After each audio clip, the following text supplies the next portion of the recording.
शिक्षा के अखिल भारतीय शूर सेनापति, आपने सामाजिक, सांस्कृतिक, शैक्षणिक जीवन की समरभूमि में कर्म की तलवार द्वारा सुधार के कठिन किले पर यश की विजय पताका फहराई है।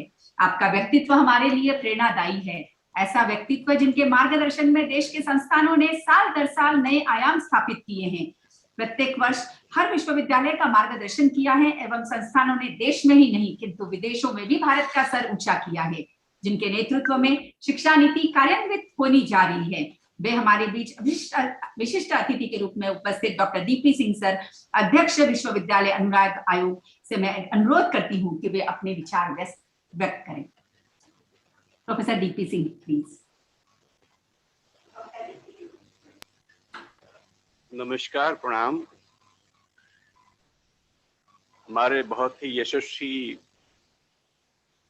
भारत सरकार के माननीय शिक्षा मंत्री आदरणीय श्री रमेश पोखरियाल निशंक जी,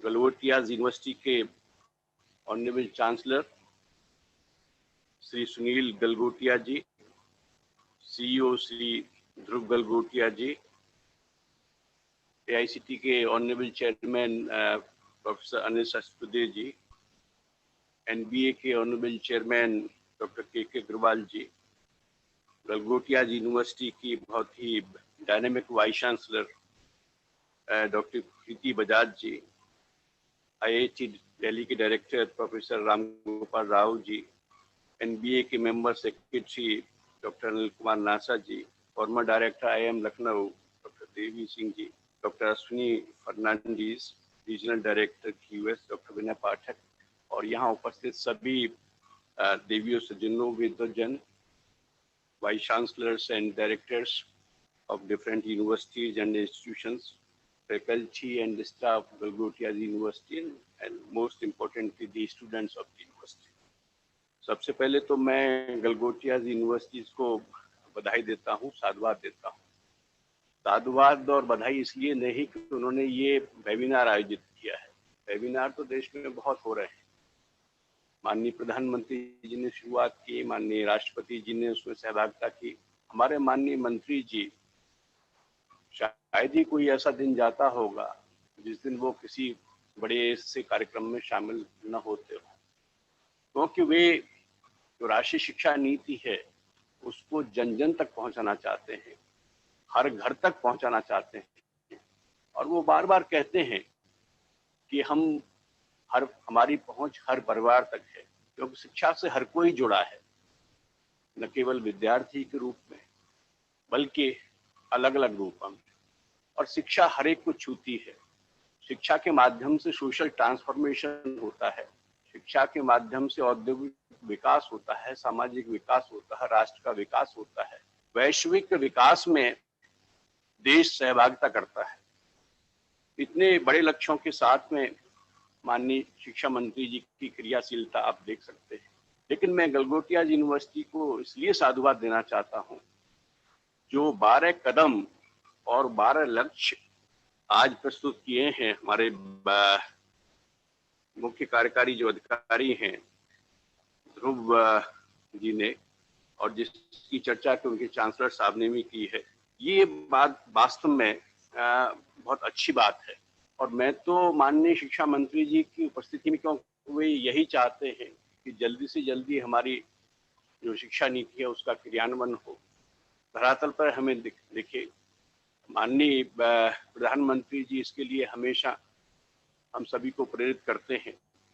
और दूसरा, फिर प्रीति बजाज मैडम ने कहा और बाकी विश्वविद्यालय के लोगों ने भी कहा, हमारे अग्रवाल साहब ने और अनिल सहस्त्रबुद्धे जी ने भी चर्चा की और कहा कि इतने दिग्गज सब लोग आज साथ में दिखाई दे रहे हैं एक प्राइवेट यूनिवर्सिटी में।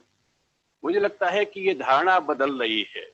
हमारी राष्ट्रीय शिक्षा नीति भी इसकी बात कहती है और प्रमुखता से कहती है कि अब सभी विश्वविद्यालय एक समान होंगे, सबके लिए एक नियम होंगे। जो अच्छा करेगा वो अच्छा पाएगा। इस तरह की मैसेज जो है हमारी राष्ट्रीय शिक्षा नीति देती है, और यह माननीय शिक्षा मंत्री जी अपने आचरण में भी इसको परिलक्षित करते हैं। कोई भेदभाव प्रबंधन के आधार पर विश्वविद्यालयों पर नहीं करते। और हमारे यहाँ कहा गया है, क्योंकि हमारे माननीय शिक्षा मंत्री जी कवि के रूप में विख्यात हैं और द्रौपदी ने भी एक कविता प्रस्तुत की थी, मुझे याद आ रहा, कहा गया है एक ही साधे सब सधे, सब साधे सब जाए।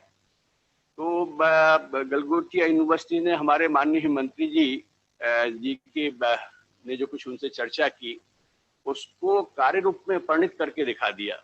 और इसलिए माननीय शिक्षा मंत्री जी के साथ साथ आज पूरा जो भारत सरकार का शिक्षा मंत्रालय का परिवार है, बृहद परिवार है, चाहे वो यूजीसी हो, एआईसीटी हो, एनबी हो, आईआईटीज हो, दूसरी संस्थाओं हो, सभी की उपस्थिति यहाँ दिखाई दे रही है। तो माननीय मंत्री जी का संदेश बड़ा स्पष्ट है। शायद माननीय मंत्री जी ये बात ना कहें, लेकिन मैं कहना चाह रहा हूँ, उनका संदेश बड़ा स्पष्ट है। जो अच्छा करेंगे उनके साथ वो खड़े होंगे।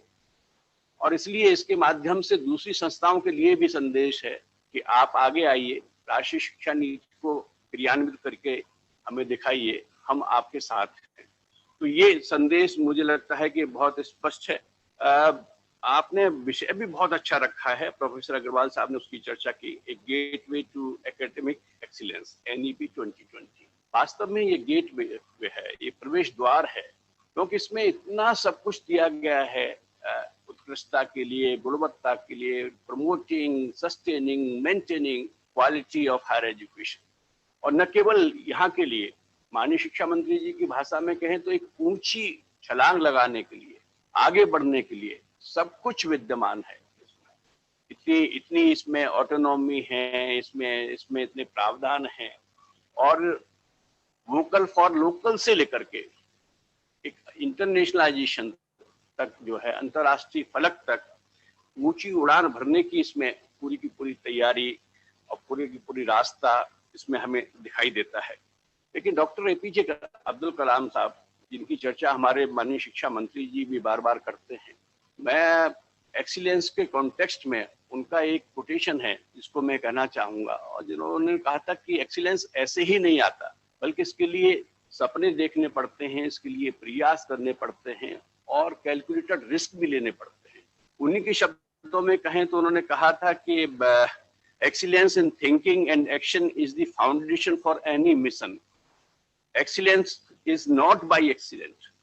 It is a process where an individual or organization or nation continuously strives to better oneself.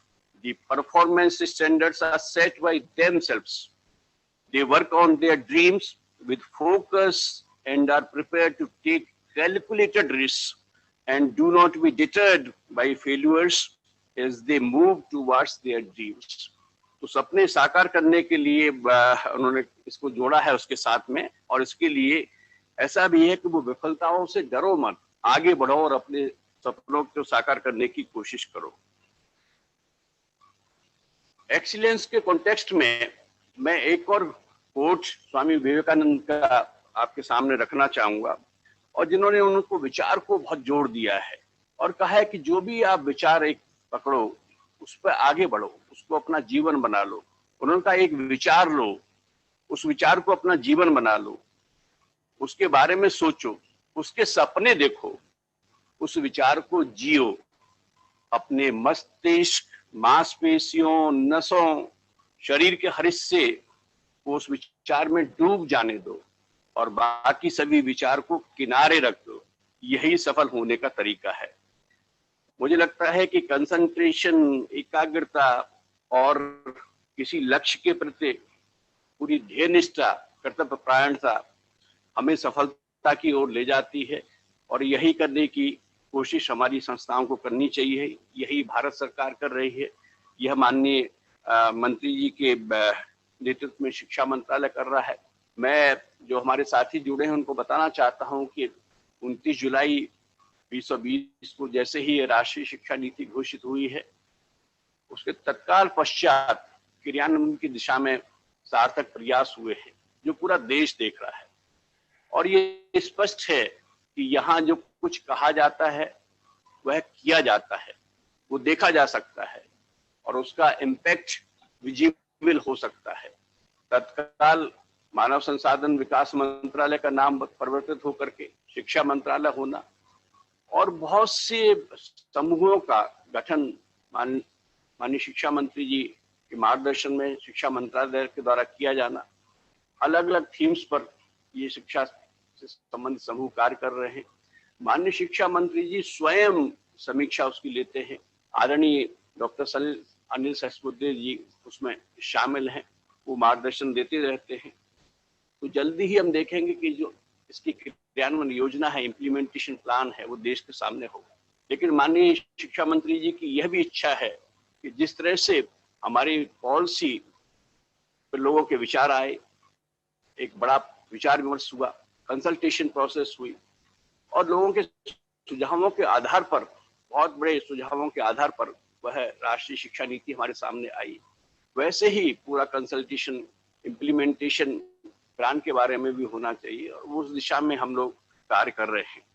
उत्कृष्टता मुझे लगता है कि बहुत आवश्यक है, न केवल वर्ल्ड रैंकिंग्स में आगे आने के लिए, बल्कि हमारे देश की जो युवा पीढ़ी है उसको मूल्यपरक बनाने के लिए, उसको राष्ट्रीय विकास के लिए तैयार करने के लिए। और क्योंकि ये राष्ट्रीय शिक्षा नीति जहां एक और हमें अपनी जड़ों से जुड़े रहने का आह्वान करती है हमारी युवा पीढ़ी को, उसी के साथ साथ हमारे विद्यार्थियों को, हमारे शिक्षार्थियों को, हमारे युवाओं को, हमारे छात्र छात्राओं को वैश्विक नागरिक के रूप में, ग्लोबल सिटीजन के रूप में ज्योति को आगे बढ़ा सकते हैं और एक मशाल के रूप में परिवर्तित कर सकते हैं और उसके माध्यम से देश को एक नए रूप में, समर्थ सशक्त भारत के रूप में विश्व में स्थापित कर सकते हैं। ऐसी मैं आज के इस अवसर पर कामना करता हूँ। माननीय शिक्षा मंत्री जी का अपनी ओर से और आप सभी की ओर से अभिनंदन करता हूँ उनके कुशल, ओजस्वी, यशस्वी और लोकप्रिय नेतृत्व के लिए। बधाई गोलगटिया विश्वविद्यालय को इस अच्छे आयोजन के लिए। धन्यवाद। जय हिंद। इस एक्सीलेंस और ज्ञानवर्धक संबोधन के लिए बहुत बहुत धन्यवाद डॉक्टर डीपी सिंह सर। स्मृति चिन्ह मैं प्रस्तुत करने चाह रही हूँ doctor DP Singh sir. Sir आपके लिए thank you for sparing your precious time.